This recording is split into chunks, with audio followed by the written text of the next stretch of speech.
Al-Fatihah. Bismillahirrahmanirrahim. Alhamdulillah rabbil alamin. Ar-Rahmanir-Rahim. Maliki yaumiddin.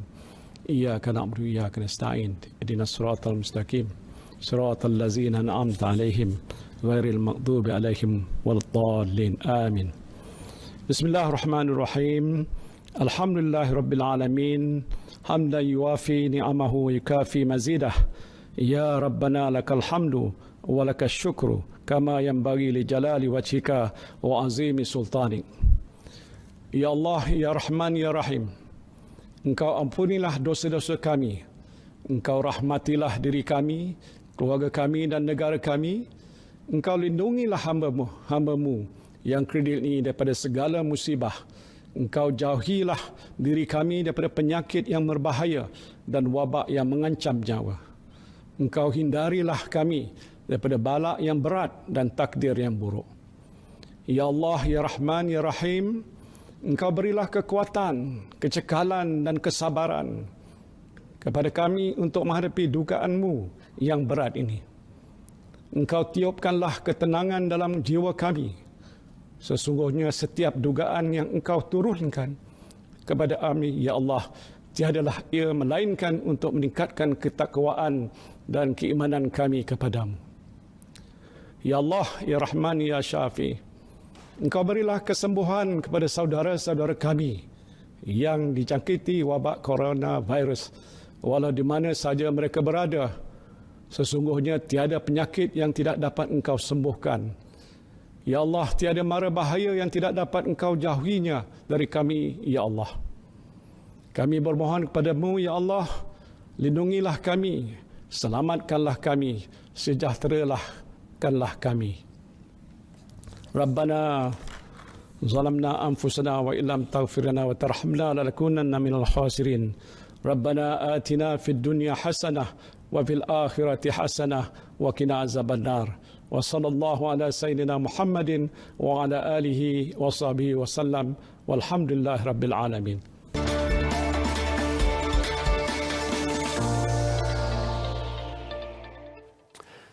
Amin, amin ya rabbal alamin. Terima kasih Yang Amat Berhormat Perdana Menteri memimpin doa untuk semua rakyat Malaysia. Moga-moga doa ini diangkat dan kita semua dapat kembali seperti apa yang berlaku sebelum ini, insya-Allah. Tuan-tuan dan puan, assalamualaikum semua, apa khabar? Terima kasih kepada anda yang terus bersama kami di TV1 dan juga saluran berita RTM. Tidak jemu kami memberikan maklumat dari masa ke masa untuk tuan-tuan dan puan faham dan juga tahu apa sahaja tentang yang berlaku dalam negara pada ketika ini. Kalau anda tengok di kiri dan kanan saya pun, grafik ini bukan saja-saja kita letakkan. Anda dapat lihat di sebelah mana, di sebelah sini data-data yang ada ini kena lihat betul-betul supaya bila anda nak buat sesuatu, bila tengok saja angka-angka yang ada ini, kita timbul rasa gerun dan na'udzubillah, moga-moga kita tidak menjadi angka yang bertambah dalam angka-angka yang anda dapat saksikan ini. Jadi insya-Allah kami di RTM akan sentiasa membawakan pelbagai perkembangan terkini kepada anda. Baik, bicara naratif, setiap malam kami gilirkan banyak kementerian, banyak menteri yang telah pun tiba, banyak perkara yang telah pun mereka kongsikan, dan hari ini tiba untuk giliran Kementerian Pendidikan. Saya rasa cikgu-cikgu, murid-murid yang berada di rumah kena duduk di depan TV, jangan ke mana-mana sebab banyak benda yang kita nak bincangkan tentang isu pendidikan dalam negara kita pada hari ini. Jadi saya tak nak ambil masa itu, saya nak bagi ruang banyak-banyak kepada tetamu saya pada hari ini, tidak lain tidak bukan yang berhormat Senator Dr. Razi Jidin, Menteri Kanan dan juga Menteri Pendidikan. Assalamualaikum Dr. Waalaikumsalam warahmatullahi wabarakatuh. Terima kasih banyak sudi bersama kami hari ini. Terima kasih Syaril menjemput saya ke program pada hari ini. Ya, terima kasih. Antara menteri yang termuda kita kira, menteri yang termuda, mempunyai semangat yang sangat hebat. Dulunya sebagai Timbalan Menteri Ekonomi, sentiasa juga bersama kita di RTM. Terima kasih banyak. Terima kasih. Saya bila sebut saja dekat Instagram, Facebook, Menteri Pendidikan nak datang ni, cikgu-cikgu dah start PM tepi dah. Real, tolong tanya soalan ni, insya-Allah kalau sempat saya ajukanlah sebab menteri pun ada banyak benda yang dia nak cerita. Baik, Doktor, saya panggil Dr. Razi boleh? Ya, boleh. Selesa Dr. Razi. Yes, boleh. Dr. Razi, sebelum kita cerita banyak tentang isu semasa tentang Kementerian Pendidikan sendirilah. Ya. Kalau dulunya Kementerian Pendidikan terlandas kepada dua faktor penting, pendidikan dan juga pengajian tinggi. Yes. Tetapi ini dipecahkan. Mungkin awalnya doktor nak cerita banyak benda tentang tu? Izinkan saya jelaskan sedikit sebanyak tentang Kementerian Pendidikan baru. Ya. Baik. Sebelum ini Kementerian Pendidikan meliputi kedua-duanya, Kementerian Pendidikan dan juga pengajian tinggi yang diletakkan bersekali. Tapi di bawah kabinet baru ini, Kementerian Pendidikan dan Kementerian dan Pengajian Tinggi dipecahkan, di mana di Kementerian Pendidikan kami bertanggungjawab kepada bermula daripada pendidikan prasekolah sehinggalah ke pendidikan pra-universiti. Jadi kita mula dengan prasekolah, kemudian ke sekolah rendah, kemudian ke sekolah menengah rendah, sekolah menengah atas, dan kita ada college vocational, kita ada college matrikulasi, dan juga kita ada institut pendidikan guru IPG. Jadi secara keseluruhannya warga pelajar, warga murid dan pelajar kita adalah seramai lebih daripada 5 juta orang. 5 juta orang pelajar dan hampir 450,000 guru dan tenaga pengajar. Jadi selain daripada itu, kita juga mempunyai lebih daripada 10 buah ribu sekolah. Seluruh negara, 10 buah ribu sekolah. Kita ada college vocational, sebanyak 88 buah college vocational. Kita ada 17 buah college matrikulasi. Kita ada 27 buah IPG. Kita ada 16 JPN. JPN termasuk 2 di wilayah. Dan juga PPD, beratus buah PPD di seluruh negara. Jadi kalau kita lihat warga Kementerian Pendidikan ini cukup besar, satu keluarga yang amat besar, berakar di seluruh negara, dari Perlis sampailah ke Sabah. Jadi sebarang keputusan yang dibuat oleh Kementerian Pendidikan memberi kesan bukan sahaja kepada murid dan pelajar, bukan sahaja kepada guru-guru, bukan sahaja kepada tenaga pengajar, tetapi juga kepada ibu bapa di luar sana. Jadi sebarang keputusan ataupun dasar yang diperkenalkan oleh Kementerian Pendidikan memberi impak yang cukup besar kepada masyarakat kita di seluruh negara. Oleh yang demikian, kita di Kementerian Pendidikan mengambil pendekatan yang cukup cermat dalam mengkaji, melihat dan menganalisa sesuatu keperluan itu sebelum kita membuat sebarang keputusan. Itu para penonton dan juga rakyat nak kena fahamlah, apa-apa yang terkait dengan pengajian tinggi, universiti, itu dah terarah kepada kementerian yang satu lagi. Betul. Kadang-kadang takut salah faham. Takut salah faham, ya. Maknanya sekarang ini tumpuan Kementerian Pendidikan adalah kepada pendidikan prasekolah hinggalah ke pendidikan pra-universiti, dan termasuk juga kita ada IPG. Yang pendidikan peringkat IPTA, IPTS dan sebagainya adalah di bawah bidang kuasa Kementerian Pengajian Tinggi pada waktu ini. Okey, baik. Kalau tuan-tuan puan-puan di peringkat pengajian tinggi nak tanya soalan, hold dulu, nanti kita panggil Datuk Dr. Noraini nanti. Okey. Bila nama YB ataupun Dr. Razzie diangkat sebagai Menteri Pendidikan, ramai juga yang memuji dan juga membuat telahan dan juga melihat bagaimana latar belakang yang ada pada Dr. Razzie sendiri. Kita sedia maklum 20 tahun sebagai pensyarah di luar negara, di Australia, dan ramai yang mengandaikan akan ada satu aspirasi baru yang akan dibawa sebab lama di sana, berada di Malaysia juga. Jadi doktor dah melihat dua-dua keadaan itu. Jadi kita menanti-nantikan sesuatu yang best dan juga terkini daripada doktor. Mungkin pengalaman itu akan diterapkan di kementerian ini, doktor? InsyaAllah. Seperti mana Syarif sebutkan tadi, saya banyak menghabiskan masa di luar negara sebelum ini, belajar dan juga mengajar sebagai pensyarah di universiti-universiti di sana dalam tempoh yang agak panjang. Yang keseluruhannya 20 tahun berada di Australia. 20 tahun, sempatlah merasa mengajar di universiti dan juga melalui pendidikan sekolah rendah dan sekolah menengah yang mana anak saya turut melaluinya. Jadi boleh faham kedua-dua pendidikan tinggi dan juga pendidikan rendah dan juga pendidikan menengah. Oleh yang demikian, ianya memberi sedikit gambaran yang berbeza, yang lebih luas kepada saya, dan terutamanya dalam konteks sebagai seorang Menteri Pendidikan. Dalam keadaan sekarang, apa yang kita inginkan adalah untuk melihat negara berjaya melahirkan generasi akan datang, generasi baru yang mampu bersaing di peringkat dunia. Jadi jika kita lihat, saya alhamdulillah berkesempatan melalui satu sistem pendidikan dan saya rasa satu pusingan. Saya mula belajar di sekolah rendah di kampung. Boleh sempat merasa belajar sekolah rendah di kampung. Kemudian merasa belajar sekolah menengah rendah di kampung juga, di Ketere. Kelantan. Di Kelantan. Dan juga terusnya saya ke Maktab Tentera Diraja. Sempat belajar sekolah asrama. Dan kemudian saya buat persediaan terus ke luar negara. Untuk pengajian ijazah pertama, balik ke dalam negara untuk pengajian masters, pergi balik ke Australia untuk pengajian PhD. Jadi seperti mana saya sebut tadi, pusingan itu hampir lengkap. Mana saya sempat melalui pendidikan di sekolah di negara ini dan di luar negara dan mendalaminya, dan secara asasnya kita mempunyai satu sistem pendidikan yang baik. Kita mampu melahirkan mereka-mereka yang mampu bersaing di persada dunia. Cuma masih ada banyak ruang, masih ada ruang dan peluang untuk kita baiki sistem pendidikan kita untuk memastikan generasi yang ada pada hari ini dapat membawa negara ke arah yang jauh lebih cemerlang pada masa hadapan. Jadi dalam konteks pendidikan ini, izinkan saya sentuh sedikit tentang pengalaman, tentang bagaimana saya melihat pendidikan ini. Pertama sekali tentang keperluan kita untuk proaktif. Dalam pendidikan di luar negara, apa yang saya lihat, bagaimana mereka melihat apakah cabaran dan peluang mendatang. Kita tidak boleh semata-mata lihat apa yang berlaku pada ketika ini, sebab teknologi zaman ini berubah pada kadar yang cukup cepat. Berbeza dengan dahulu. Pada hari ini semuanya berubah dalam kadar yang cukup cepat. Teknologi baru diperkenalkan dalam masa yang cukup singkat, dan oleh itu kita perlu melihat jauh ke hadapan untuk memastikan generasi yang ada pada hari ini di sekolah disediakan dengan keperluan tertentu untuk membolehkan mereka bukan sahaja mendepani cabaran yang akan datang, tetapi juga mengambil peluang dalam apa jua ruang yang ada pada masa yang akan datang.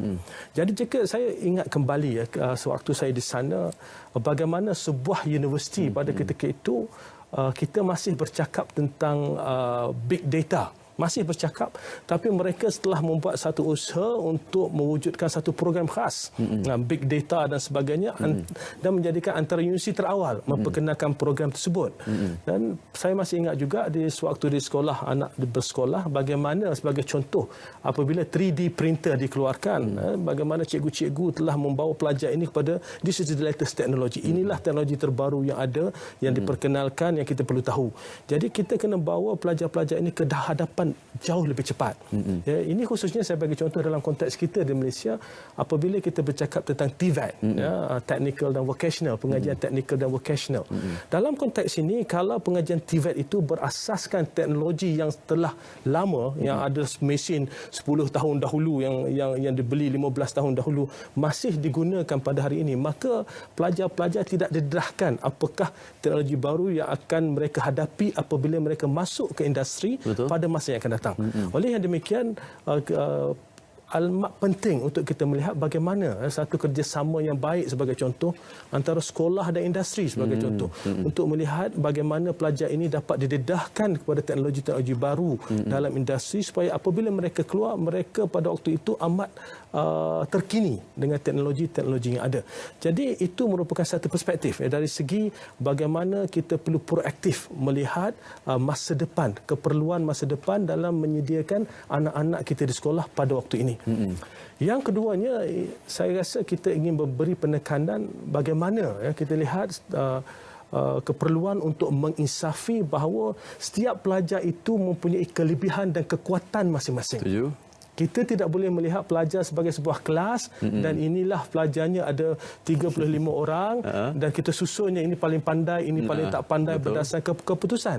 Kerana mereka ini mempunyai kelebihan masing-masing dan ini antara saya lihat kelebihan sistem pendidikan yang memberi penekanan kepada kebolehan dan kemampuan pelajar dalam pelbagai bidang. Oleh yang demikian, jika kita lihat di negara kita sebagai contoh, ini saya agak dekat dengan hati saya, terutamanya di sekolah rendah. Apabila saya pulang ke tanah air, melihat pelajar-pelajar di sekolah rendah ini dibahagikan mengikut pencapaian akademik. Betul. Ya, ini kelas depan, ini kelas nombor 2, ini kelas ke belakang dan sebagainya. Ini pelajar sekolah rendah. Ya. Jadi dari sejak awal mereka menghadapi zaman persekolahan, mereka didedahkan dalam keadaan bagaimana mereka dah dilabelkan. Ya. Engkau ni kelas depan, ini kelas belakang. Penyusunan sebegini saya agak terkesan. Ya. Apabila kita lihat di mana dari segi motivasi dan dari segi psikologi ini antara perkara yang kita perlu elakkan. Sebab apa? Apabila pelajar ini ke sekolah dan dilihat sebagai masuk ke kelas di belakang. ini daripada kecil kelas di belakang. Jadi dalam stigma dalam pemikiran mereka bahawa mereka ketinggalan berbanding dengan sahabat-sahabat lain yang berada di kelas ke depan. Dan balik ke rumah pula kadang-kadang ibu bapa menyentuh mengenai kedudukan pelajar dalam kelas. Ya, ini kelas ke belakang, ini kelas ke depan, ini dalam kelas berada pada kedudukan terakhir dalam pencapaian peperiksaan dan sebagainya. Jadi perkara-perkara ini jika diterapkan sewaktu masih kecil akan memberi kesan kepada perkembangan motivasi pelajar itu sendiri. Jadi ini saya lihat satu perbezaan yang cukup ketara dalam pendidikan, di mana kita lihat pendidikan sebagai saya ambil contoh di Australia, ya, khususnya di sekolah rendah ini tidak memberi penekanan kepada kedudukan kelas itu sendiri. Ya. Kelas itu dikenalkan berdasarkan nama cikgu biasanya. Ini kelas Miss Kramer sebagai contoh. Ini kelas Miss Wilson sebagai contoh. Jadi pelajar ini tak rasa. Dia berasa bahawa mereka dalam satu keadaan yang sama. Jadi guru-guru mempunyai ruang untuk melihat kebolehan pelajar-pelajar ini. Jadi kepada ibu bapa saya selalu berpesan, ya, sebab saya pendidikannya cukup dekat dengan hati saya. Jadi bila balik kampung ke Tereh itu, benda pertama saya selalu buat adalah melawat sekolah. Jadi melawat sekolah ini pertama sekali saya pergi, saya minta dengan cikgu, saya nak tengok kelas belakang. Kelas belakang. Jadi saya selalu tekankan kepada guru-guru, kepada ibu bapa khususnya dalam perjumpaan saya bersama mereka bahawa anak-anak ini ada kelebihan. Kita perlu sedar bahawa dia mempunyai kekuatan. Kadang-kadang kita tak nampak. Dan ramai anak-anak kita ni late developer. Dia lambat sikit. Dia lambat sikit. Dia kadang-kadang darjah 1 dia darjah 1 ni dia tak berapa lagi, darjah 2 ni dia tak berapa, darjah 3. Tapi apabila kita tengok 20 tahun ke depan, mereka yang ketinggalan ini jauh dah ke depan. Jadi ini ada kekuatan masing-masing. Jadi kita perlu lihat sebagai masyarakat pendidikan untuk melihat bahawa setiap anak-anak ini, setiap murid ini mempunyai kelebihan yang kita perlu terapkan, kita perlu kembangkan kelebihan mereka supaya mereka ini dapat terus ke depan dan menggunakan kelebihan yang ada untuk membawa negara ke peringkat yang lebih tinggi. Jadi itu antaranya. Nak bercerita ni panjang. Tapi apa yang jelas, apa yang saya lihat, yang saya rasa perlu disentuh. Yang disentuh adalah betapa pentingnya kita melihat bahawa pendidikan ini adalah untuk memberi ruang anak-anak ini membawa diri mereka jauh ke depan pada masa yang akan datang. Saya rasa cikgu-cikgu di luar sana, terutama cikgu-cikgu sekolah rendah, sangat bersetuju dengan apa yang YB cerita. Sebab di pihak pendidik sendiri pun mereka kalau boleh nakkan apa yang YB zahirkan tadi. Tapi saya rasa benda ni setiap kepimpinan yang datang pastinya ini antara satu perkara yang mereka cuba untuk bawa sebagai contoh. Kita ada pelan pendidikan dan di peringkat YB sendirilah ataupun Dr. Razi sendirilah bila berada di posisi ini, jadi YB ada kuasa untuk melaksanakannya. Jadi sejauh mana kita boleh laksanakan sebenarnya perkara ini? Dalam kadang-kadang kita boleh bercakap tentang perancangan untuk melaksanakan, tapi secara hakikatnya penerimaan guru-guru, penerimaan ibu bapa itu amat penting.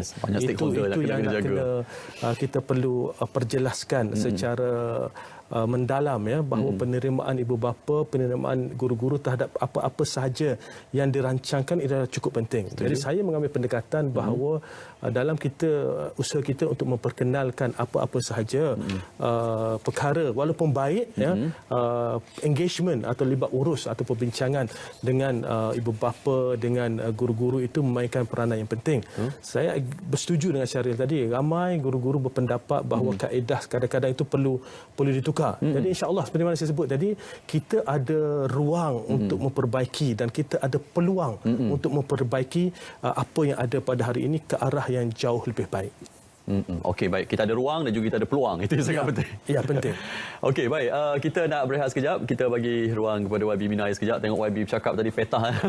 Lepas ni banyak benda lagi kita nak cerita, terutama dalam suasana PKP ni, Perintah Kawalan Pergerakan. Saya rasa ramai pendidik dan juga murid-murid di luar sana pun nak tahu apakah yang akan dilaksanakan oleh Kementerian Pendidikan terkhusus kepada PKP yang sedang berlaku kini. Dr. Razi akan cerita selepas ini.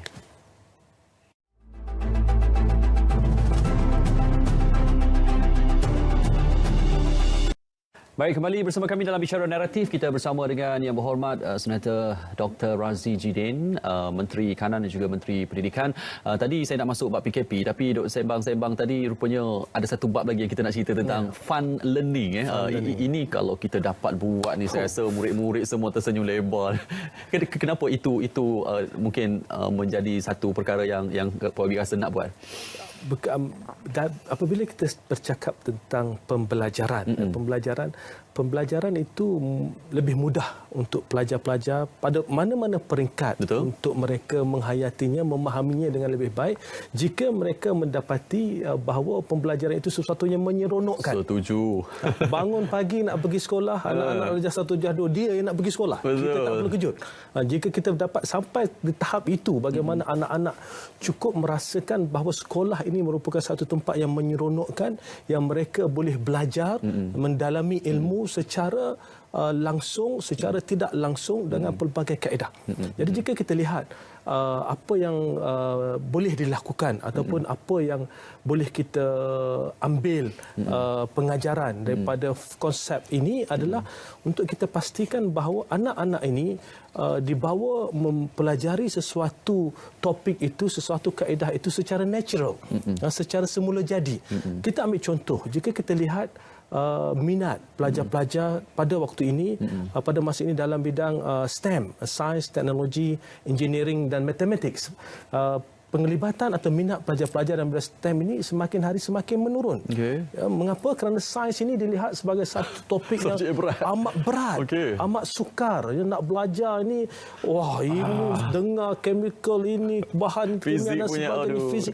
Tapi jika kita bawa anak-anak ini pada waktu kecil yang mendalami sains ini secara semula jadi, mereka keluar melihat apa yang berlaku di luar, ya ini prosesnya secara semula jadi, melihat alam dan sebagainya, ini menimbulkan rasa minat secara semula jadi. Dan apabila ada rasa minat, pelajar ini sendiri yang akan mengambil inisiatif untuk mendalaminya. Setuju? Saya bagi contoh, pelajar-pelajar apabila mula memahami coding, pelajar di sekolah rendah, ya, dia tengok, dia main game, dia buat sesuatu, dia tengok, wah ini ada apps ni, belakang apps ni sebenarnya ada coding dia, ada kaedah dia.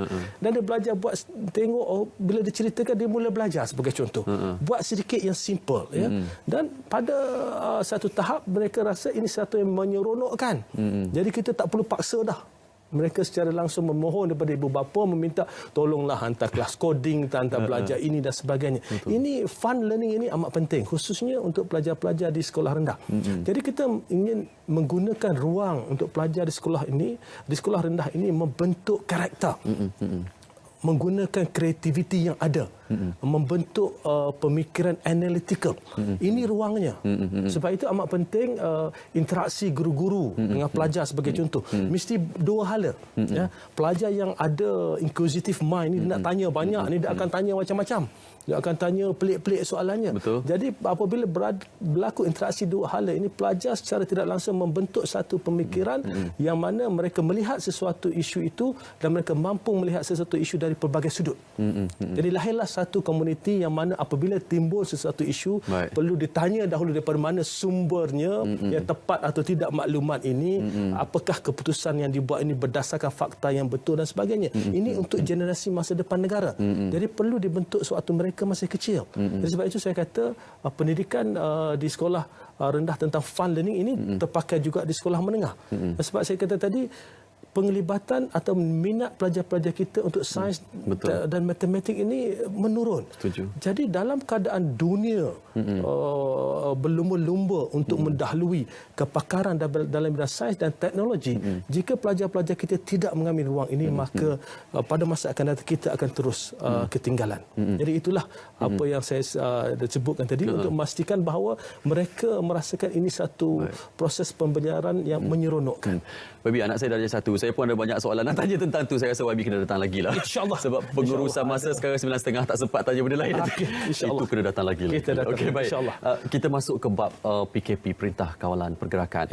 Masa 2 minggu awal dilaksana, ia dilihat tidak ada masalah sangat dengan pelajar dan juga guru sebab masa tu cuti sekolah. Tapi selepas disambung 2 minggu, ada guru mula resah, ada pelajar mula resah, adakah silibus ini tergantung. Ada banyaklah perkara-perkara yang telah berlaku. Di peringkat Kementerian Pendidikan, melihat guru, anak-anak kita berada pada fasa berada di rumah ni. Ya. Syarif, terima kasih kerana membawa saya ke arah soalan tersebut. Ya. Saya tahu ini ramai ibu bapa, anak-anak di rumah yang sedang melihat, ya, meneliti, mendengar apa nak dicerita di menteri ini. Betul. Jadi saya ingin jelaskan, ya, kita agak bersyukur apabila PKP itu diperkenalkan sewaktu sekolah dah bercuti. Jadi tenang sedikit di sektor persekolahan ini. Pelajar-pelajar sedang bercuti dan disebabkan itu pada awal PKP tahap pertama itu saya di kementerian dan pihak kementerian pada waktu itu melihat bahawa PKP pertama ini kita memberi ruang pada pelajar meneruskan cuti mereka dalam tempoh tersebut. Sebab kita tahu kekangan yang dihadapi oleh ibu bapa, guru-guru dan pelajar sewaktu tempoh tersebut. Apabila masuk ke tahap kedua daripada 1 April hingga 14 April ini, kita telah mengeluarkan satu garis panduan kepada guru-guru mengenai pengajaran dan pembelajaran untuk pelajar-pelajar yang berada di rumah pada waktu ini. Jadi kita jelaskan, ini saya ingin jelaskan kepada guru-guru, kepada pelajar-pelajar, kepada ibu bapa. Kita jelaskan bahawa kaedah pengajaran, kaedah pembelajaran yang akan digunakan atau yang boleh digunakan itu kita serahkan kepada guru-guru. Okey. Kerana kita tahu ada yang guru-guru telah menggunakan online learning atas platform yang disediakan oleh Kementerian Pendidikan dan sebagainya. Tapi pada masa yang sama kita sedar bahawa tak semua pelajar mendapat akses kepada online learning. Ya. Tak semua pelajar di kawasan luar bandar khususnya mempunyai akses kepada internet. Dan tak semua guru juga mempunyai kemudahan, terutamanya yang mengajar di kawasan luar bandar yang tak keluar, tak balik ke kampung pada waktu cuti sekolah. Dan mereka tidak mempunyai akses kepada internet, kepada teknologi yang sedia ada. Oleh yang demikian kita memberi satu kelonggaran. Kita beri satu kelonggaran pada guru-guru bahawa guru-guru yang tentukan apakah kaedah yang terbaik yang mereka boleh gunakan untuk menyampaikan pengajaran dan pembelajaran kepada murid-murid dalam tempoh ini. Sebab itu jika kita lihat secara mendalam bagaimana ada guru-guru yang dan pelajar sewaktu cuti sekolah start, PKP masih belum ada. Betul. Jadi ada guru yang tidak bawa balik bahan-bahan mengajar sebagai contoh. Dan ada pelajar-pelajar sekolah asrama penuh tinggalkan buku-buku teks di asrama. Betul. Itu hakikat. Itu realiti di bawah. Jadi sebab itulah kita bagi kelonggaran pada guru-guru. Kita sedar kekangan yang dihadapi oleh guru-guru bahawa saya tertinggal barang di rumah di Kuala Lumpur. Saya duduk ketereh nak pergi ambil balik tak boleh, polis tak bagi. Jadi kita sedar kekangan itu. Maka oleh yang demikian guru-guru, anak-anak, murid-murid tak perlu risau. Dalam tempoh ini kita sedar kekangan yang ada, kita lakukan apa saja yang terbaik berdasarkan kekangan tersebut. Oleh itu saya ingin membawa kepada apa yang kita usahakan bersama Kementerian Komunikasi dan Multimedia dengan RTM sekali kita akan adakan sesi 2 jam TV pendidikan yang menekankan kepada pelajar-pelajar yang berada di sekolah di peringkat di tingkatan yang ada peperiksaan. Jadi untuk memberi ruang kepada pelajar-pelajar yang tak ada akses pada internet tapi dapat akses ke TV. Ini akan bermula pada minggu hadapan. Terima kasih kepada KKMM dan RTM kerana bekerjasama dengan kami. Dan pertamanya kita akan mulakan 2 jam sehari. Bermula daripada hari Isnin ini di OK Channel. Di OK Channel, di TV OK. So itu merupakan satu pendekatan yang terus diambil oleh Kementerian Pendidikan dalam memastikan kita berikan seluas mungkin ruang untuk pelajar-pelajar, untuk guru-guru dan ibu bapa. Cuma satu perkara yang saya ingin tekankan apabila kita bercakap tentang online learning ini, jika kita lihat sebelum ini, apabila kita cakap tentang online learning atau pembelajaran atas talian ini biasanya dibuat di sekolah. Betul. Dengan kemudahan-kemudahan yang ada di sekolah. Dan sekarang ini dalam PKP ini, online learning ini dibuat di rumah. Jadi ibu bapa turut ada di rumah. Kadang-kadang ibu bapa pun merasa tekanan. Banyak kerja nak kena buat mengikut online ini, tak pernah pakai dan sebagainya. Jadi kita sedar ibu bapa tak perlu risau. Lakukan yang terbaik berdasarkan kekangan yang ada. Sebab ini kali pertama. Tidak pernah berlaku. Semua tak ada pengalaman ni. Betul, Syaril. Semua orang tidak ada pengalaman ini. Bukan kita saja di Malaysia, di seluruh dunia. Setuju. Itu hakikatnya. Jadi kita memberi kelonggaran kepada ibu bapa, kepada guru-guru, kepada murid-murid berdasarkan kekangan yang ada. Tetapi pada masa yang sama di kementerian kita akan terus tingkatkan ruang-ruang, peluang-peluang untuk memastikan semua pelajar mendapat akses kepada pendidikan dalam tempoh ini. Ya, cuma kita macam menteri-menteri pun sentiasa memberitahu kita tak tahu PKP ni sampai bila kan. Kita pantau hari ke hari, kita harapkan ya singkat. Tapi bila cakap tentang pendidikan dalam talian ni, saya pun ada anak kadang-kadang duk berebut laptop kat rumah. Kita nak buat kerja, dia pun ada kerja juga. Betul. itu yang sangat menariknya inisiatif yang ada pada guru-guru. Kita puji jugalah sebab bagi saya memang tidak ada arahan secara langsung daripada pihak kementerian. Tetapi inisiatif guru ni memang hebat. Ada yang buat melalui aplikasi Zoom, ada yang buat dengan WhatsApp, ada yang bagi video suruh anak buat. Maksudnya doktor pantau keadaan ni macam mana? Saya tengok ini kehebatan guru-guru kita. Saya ucapkan terima kasih kepada cikgu-cikgu di luar sana di atas segala usaha, segala kreativiti, macam-macam kaedah, pakai WhatsApp, pakai Telegram, macam kaedah untuk menyampaikan pendidikan kepada anak-anak di rumah. Jadi seperti mana saya sebut tadi, kita hargai kebolehan guru-guru, tapi pada masa sama saya ingin sentuh sikit yang saya sebut tadi, berebut dengan laptop dengan anak, betul tu. Memandangkan keadaan ini tidak pernah berlaku. Jadi apabila berlaku PKP ini, saya duduk dengan pegawai-pegawai di kementerian, kata kita perlu lakukan satu kaji selidik untuk melihat sebenarnya apakah peranti-peranti atau gadget yang anak-anak kita ni ada kat rumah. Jadi kita buat satu penyelidikan bermula pada 28 hari bulan Mac tempoh hari. Hingga ke semalam masih berlangsung, tapi berdasarkan data yang kita ada semalam, seramai lebih 500,000 orang ibu bapa telah mengisi kaji selidik. 58,500 orang ibu bapa melibatkan 700,000 orang pelajar. Kurang-kurangnya seperti yang saya sebut tadi, saya suka membuat keputusan berdasarkan fakta, berdasarkan data. Jadi daripada apa yang kita lihat, fakta-fakta atau dapatan daripada kaji selidik tersebut, kebanyakan pelajar sekolah menengah mempunyai smartphone. Sekolah menengah. Mempunyai telefon pintar. Sekitar 80% pelajar sekolah menengah mempunyai telefon pintar, dan sekitar dalam 40% pelajar sekolah rendah. 30% lebih, 36% tak silap saya, mempunyai telefon pintar. Ini telefon pintar. Tetapi apabila kita lihat peranti-peranti lain, sebagai contoh tablet, laptop dan juga desktop, komputer peribadi, komputer bimbit dan tablet, jumlah milikan adalah amat rendah. Hanya antara 5 hingga 14%. Maknanya apa? Betul ada akses to online, tetapi kebanyakan akses online ini adalah melalui smartphone, melalui telefon pintar. Jadi ini semua merupakan satu kekangan.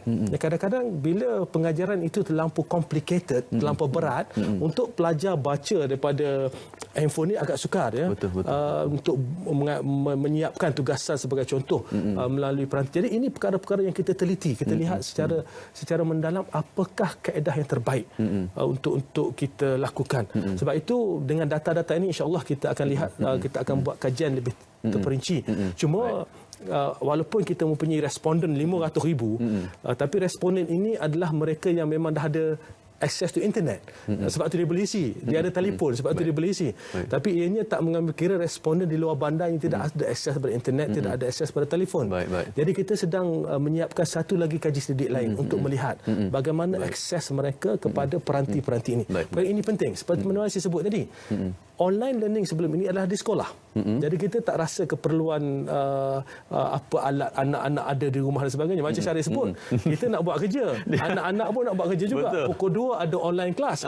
Cikgu panggil Zoom pukul 3. Jadi macam mana keedahnya? Jadi ini antara kekangan. Sebab itu saya kata tadi, di kementerian kita fahami kekangan yang dihadapi oleh ibu bapa dan guru-guru berkaitan dengan online learning ini. Saya nak tambah bab tu. Aplikasi tentang silibus belajar pun kadang-kadang kita kurang. Kalau dulu kan ramai orang komen, apa ni budak-budak bawa buku berat-berat sampai badan pun sengit nak bawa buku ke sekolah. Kenapa kita tak ada satu tablet, app, semua silibus yang ada dalam buku ada dalam itu? Jadi itulah antara perkara yang kita akan lihat di kementerian. Betul. Ya, maknanya telah dilihat sebelum ini, telah dikaji sebelum ini, dan kita pun dah ada platform online MOEDL itu sendiri, pelantar online yang disediakan oleh Kementerian Pendidikan untuk pelajar-pelajar. Di situ ada macam-macam, Cikgu Tube lah, macam-macam EduWeb TV dan sebagainya dalam talian tersebut, dalam web tersebut. Dan pada masa yang sama, saya setuju bahawa digitalization of learning ini merupakan satu keperluan yang cukup penting. Cuma dalam keadaan sekarang, jika kita lihat dalam keadaan PKP ini, dalam keadaan COVID crisis ini, kita barulah mendapat gambaran yang jelas. Dan sebelum ini masing-masing merasakan okey, ini yang terbaik dan sebagainya. Jadi apabila ini berlaku, kita perlu berpandangan jauh ke depan untuk memastikan sebarang teknologi yang kita perkenalkan ini boleh digunakan dan terus relevan pada masa yang akan datang. Apabila timbul krisis, bagaimana apakah teknologi ini boleh digunakan untuk pelajar-pelajar akses kepada pembelajaran di rumah. Jadi ini antara perkara yang kita lihat dan kita ingin tekankan. Okey, ada juga yang bertanya tentang penjadualan semula peperiksaan yang telah pun diumumkan oleh KPM pada 30 Mac 2020. Saya rasa ibu bapa dan juga murid-murid dah tahu tentang hal ini. Mungkin ada sedikit keraguan tentang penjadualan ini. Dr. Razzie akan cerita selepas kita berehat seketika.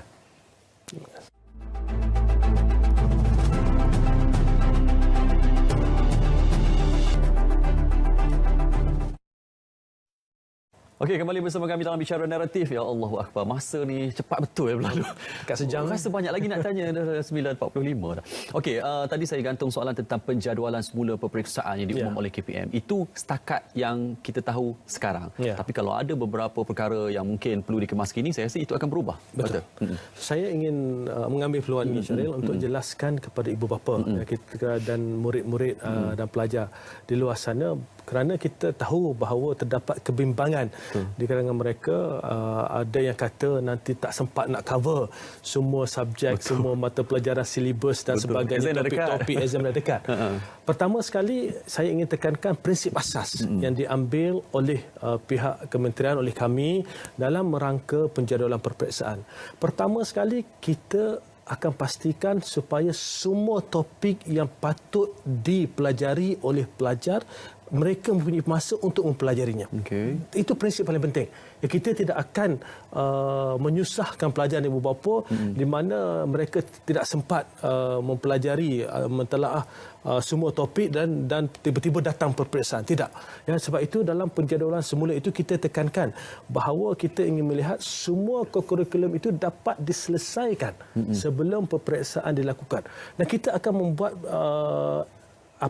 adjustment, perubahan yang sewajarnya kepada tempoh pengajian dan sebagainya. Itu kita akan lakukan. Dan apa yang penting pada waktu ini, dalam time COVID ini adalah keselamatan pelajar-pelajar kita, keselamatan warga KPM itu sendiri. Sebab apabila kita bercakap tentang pengurusan peperiksaan ini, sebenarnya sebelum ni saya nampak macam mudah.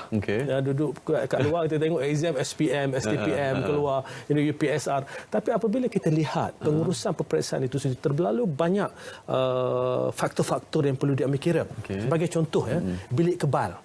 Bilik kebal ini memainkan peranan penting. Kalau silap-silap penyusunannya, bilik kebal peperiksaan mana masuk dahulu dan sebagainya, tiba-tiba soalan STPM keluar soalan SPM dan sebagainya. Ini merupakan satu perkara-perkara detail yang diteliti oleh pihak lembaga peperiksaan sebelum menyusun semula jadual. Sebab satu lagi faktor, sebagai contoh, banjir. Kadang-kadang di Pantai Timur ini bulan 12 ni banjir. Apa terjadi kalau peperiksaan dilaksanakan dalam bulan 12, pertengahan bulan 12, banjir besar berlaku. Pelajar-pelajar tak dapat mengambil peperiksaan dan sebagainya. Oleh itu kita mengambil kira semua faktor tersebut. Pada masa yang sama, saya memberi saya ingin menjelaskan pada ibu bapa, anak-anak sekalian, bahawa kita mengambil kira tentang silibus, tentang kurikulum yang perlu di-cover, perlu dipelajari oleh pelajar. Itu kita akan ambil kira dan kita akan membuat penjadualan sewajarnya. Jadi jangan risau nanti pergi exam tak dan habis. Tidak. Itu tidak akan berlaku. Kita akan pastikan bahawa mereka telah cover, mereka telah menghabiskan mata-mata pelajaran atau kurikulum yang patut mereka habiskan. Tapi pada masa yang sama, saya ingin tekankan juga perkara ini tidak pernah berlaku sebelum ini. Tidak pernah berlaku. Ya. Never happened before. Tidak pernah berlaku. Bukan saja di negara itu, di mana-mana negara juga. Dan oleh yang demikian, kita sentiasa memantau keadaan semasa. Jadi kalau ada keperluan untuk mengubah apa-apa penjadualan dalam peperiksaan tersebut, kami di KPM bersedia melakukannya berdasarkan perkembangan semasa. Jadi saya mengucapkan jutaan terima kasih. Saya telah banyak terima pandangan, feedback daripada ibu bapa, daripada pelajar tentang penjadualan semula. Ada yang kata tak sesuai dan sebagainya. Kita ambil kira pandangan tersebut. Dan apa yang penting, kita akan pastikan bahawa semua kurikulum itu dapat dilaksanakan dan pelajar mendapat coverage yang sewajarnya. Baik, YB, saya jengah juga di Facebook boleh. Ada yang puji TV Pendidikan. Oh, bagus. Ini satu inisiatif yang bagus. Tapi terkait dengan peperiksaan yang YB cerita tadi, ramai yang komen tentang capaian internet, ramai yang komen tentang e-learning itu sendiri, dan mereka merasakan mungkin tidak adil kepada mereka yang menggunakan e-learning secara total masa PKP ni. Maksudnya kita berlari di padang yang tak sama. Jadi bila kita exam nanti soalannya sama. Itu Itu saya amat bersetuju, Syarif. Sebab itu kita dalam tempoh PKP ini kita jelaskan bahawa kaedah penyampaian dan sebagainya itu terpulang. Sebab kita tahu masing-masing pelajar, ibu bapa ada kekangan masing-masing. Dan kita tidak boleh mengadakan peperiksaan di mana pelajar ini mendapat akses kepada pendidikan pada kadar yang berbeza. Ada yang dapat banyak melalui e-learning, ada yang tak dapat langsung. Tapi kita nak tanya soalan dia, kita nak tanya soalan yang sama. Jadi kita faham isu yang dihadapi. Oleh sebab itu saya kata kita sentiasa memantau apa yang berlaku dalam PKP ini dan mencari kaedah yang terbaik. Jadi saya ingin memberi komitmen kepada ibu bapa, kepada guru-guru, kepada anak-anak di luar sana bahawa percayalah, kami di KPM akan melakukan yang terbaik. Kita ambil kira semua pandangan, semua kebimbangan, semua kirasauan di luar sana dalam memastikan bahawa sebarang keputusan yang dibuat telah mengambil kira pandangan pelbagai pihak. Jadi itu yang penting. Ya. Jadi kita tunggu lihat apakah perkembangan terkini berkaitan dengan PKP dan kami bersedia. Kita dah ada perancangan yang kita susun. Jika ini berlaku, ini plan A. Jika ini berlaku, ini plan B. Ini plan C. Kita telah ada perancangan yang teliti. Cuma kita kena memantau keadaan semasa dari hari ke hari untuk memastikan bahawa apa saja keputusan yang dibuat itu berdasarkan maklumat yang terkini. Akhirnya YB, apa saja yang kita bincang pada hari ini, ramai juga yang bertanya selepas sekolah dibuka semula, after PKP akan berlakunya satu situasi yang baru dalam sistem pembelajaran kita. Sebab kita tak tahu kalau PKP 2 habis, contohnya mungkin sekolah akan buka selepas itu dan akan ada satu susunan baru, macam mana perhimpunannya, macam mana dalam kelasnya. Sebab kita tak tahu COVID ini betul-betul zero. Betul. Ini merupakan satu perkara yang cukup penting. Ya. Ini merupakan satu akan wujud normal baru. Pada hari ini pun dah wujud normal baru dalam masyarakat kita. Jika sebelum ini kita duduk distance, social distance, penjarakan sosial, ini duduk jauh-jauh, orang cakap sombongnya kau bukan nak datang dekat. Sekarang kalau dekat orang marah. Kalau dekat ni orang marah. Dulu kita tak bersalam ni itu agak kurang ajarlah sikit, saya tak nak bersalam. Tapi sekarang kalau kita bersalam, kau tak faham ke keadaan semasa. Betul lah. Itu perbezaan. Jadi dulu kita sebut tentang online, pembelian barang online sebagai contoh. Kalau nak buat-buatlah, kalau tak pergi pasar. But now, semua orang hampir ini melihat pembelian online ini satu keperluan. Beli barang melalui keperluan online dan sebagainya. Jadi telah berlaku perubahan dalam norma kehidupan kita yang sebelum ini kita lihat sebagai satu situasi yang cukup berbeza. Jika berlaku sebelum ini, orang tak boleh terima. Betul. Oleh yang demikian, saya ingin membawa ibu bapa, anak-anak sekalian, guru-guru. Kita melihat perkara ini dalam konteks sekolah. Jika dahulu satu bilik darjah ada 35 orang pelajar sebagai contoh. Duduk sebelah, Muhammad duduk sebelah, Abdullah duduk sebelah. Adakah apabila sekolah buka, Muhammad duduk sebelah sini, Abdullah duduk sebelah sini juga? Ke 1 meter? Ataupun penjarakan sosial 1 meter. Jika dahulu waktu datang ke sekolah, perlu ada perhimpunan pagi. Betul. Adakah kita akan berhimpun tangan atas bahu bersesak-sesak dalam keadaan begitu apabila sekolah dibuka kelak dan kita pergi ke kantin? Adakah kita akan bagi semua pelajar di semua darjah pergi ke kantin pada waktu yang sama? pelajar sekolah rendah sebagai contoh. Katakanlah kita kata perlu ada, mesti ada penjarakan sosial. Adakah kita rasa pelajar darjah 1 boleh buat? Penjarakan sosial? Setuju. Bagaimana cikgu-cikgu nak kawal penjarakan sosial di kalangan pelajar darjah 1? Jadi ini merupakan sesuatu yang kita perlu dalami, kita perlu fahami, kita perlu fikirkan. Jadi oleh yang demikian, ibu bapa, anak-anak, murid-murid sekarang perlu melihat ke hadapan. Ini antara cabaran yang kita bakal hadapi. Jika dahulu naik bas sekolah sebagai contoh, penuh bas sekolah, tolak ke belakang lagi. Sekarang ini adakah kita akan terus menolak ke belakang lagi, rapat kan? Sedangkan kita memerlukan penjarakan sosial. Jadi akan ada norma-norma baru apabila kita mula membuka sesi persekolahan yang akan datang.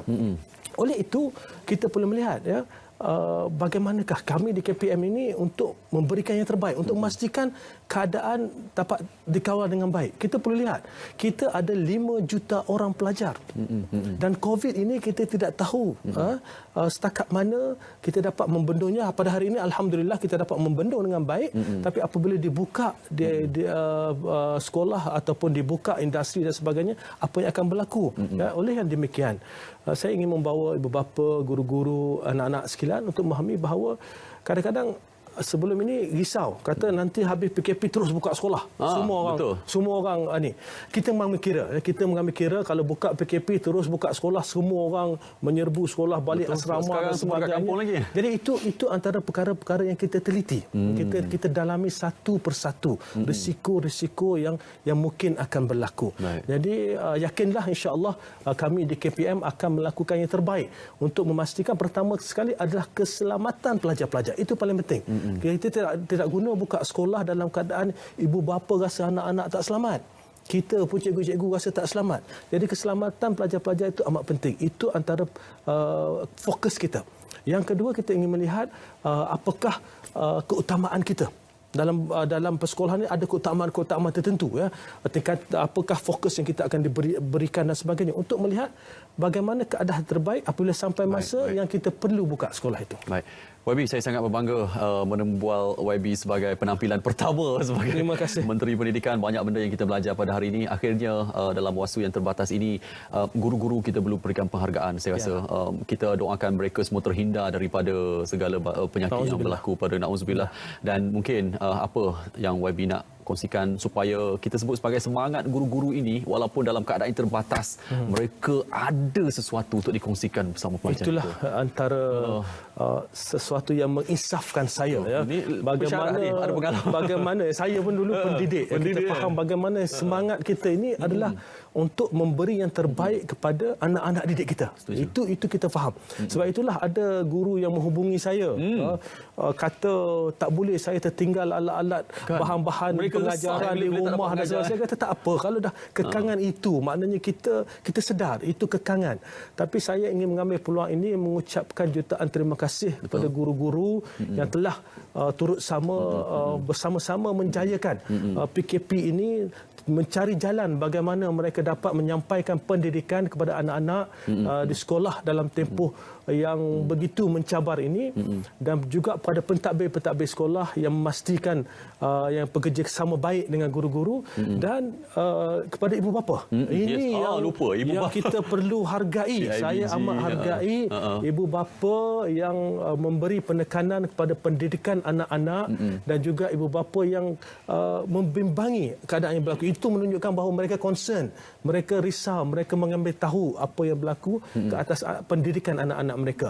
Dan kepada ibu bapa, saya sekali lagi saya ucapkan jutaan terima kasih, dan sekali lagi saya ingin memberi komitmen kami di Kementerian Pendidikan bahawa dalam keadaan ini dan dalam keadaan apa sekalipun, niat kami adalah jelas untuk memberi yang terbaik kepada anak-anak didik demi masa depan negara kita, insya-Allah. Okey, itu dia untuk pelajar, untuk guru dan juga untuk ibu bapa. Ini saja 3 stakeholder yang sangat penting. Jadi YB Dr. Razi, terima kasih banyak sudi bersama kami. Harap-harapnya kena datang lagi YB. Insya-Allah ada peluang kita datang insya-Allah. Lepas ni dah sibuk sikitlah nak uruskan semua benda. Bila hampir buka sekolah nanti banyaklah keperluan yang kita perlu siapkan. Macam YB sendiri pun diberi 2 timbalan. Saya rasa senang senang untuk InsyaAllah ya, sekurang-kurangnya boleh dibahagi-bahagikan tugas dengan lebih baik dalam keadaan terutamanya dalam keadaan krisis sebegini ya. Dalam keadaan krisis sebegini bekerja sebagai satu pasukan itu adalah amat penting. Ada yang tanya juga, YB aktif di media sosial? Ada. Yang mereka, anda tahu terus nak tanya soalan dekat PM tepi. Ada, saya Facebook saya Dr. Razi Jidin, dan juga saya ada Twitter dan juga Instagram. Jadi itulah saya baca kepada guru-guru, anak-anak di luar sana yang hantar tu, saya baca pandangan mereka, apa yang diluahkan, dan itulah banyak sumber-sumber kita ambil dalam membantu kita membuat keputusan. Okey, baik. Jadi anda semua mungkin nak tanya apa-apa direct kepada Menteri Pendidikan, insya-Allah Instagram, Twitter dan juga Facebook. Insya-Allah terbaik. Terima kasih banyak YB sudi bersama kami. Sejam yang memang tak cukup, banyak benda boleh tanya, tapi ini penampilan pertama. Saya rasa lepas ni kita boleh khusus kepada tajuk-tajuk yang lain pula. InsyaAllah. Terima kasih. Baik, terima kasih atas perhatian anda bersama kami Bicara Naratif. Yang baru saja tengok kami, anda boleh tengok balik daripada awal di saluran Berita RTM, di Facebook Berita RTM. InsyaAllah esok, lusa kita ada beberapa menteri lagi yang kita akan panggil untuk bersama di Bicara Naratif. Banyak lagi skop dan juga perkongsian yang mereka nak jelaskan, terutama mendasar tentang apa yang berlaku dalam negara COVID-19 pada ketika ini. Saya Syarif Serapudin melabuhkan tirai. Assalamualaikum, jumpa lagi.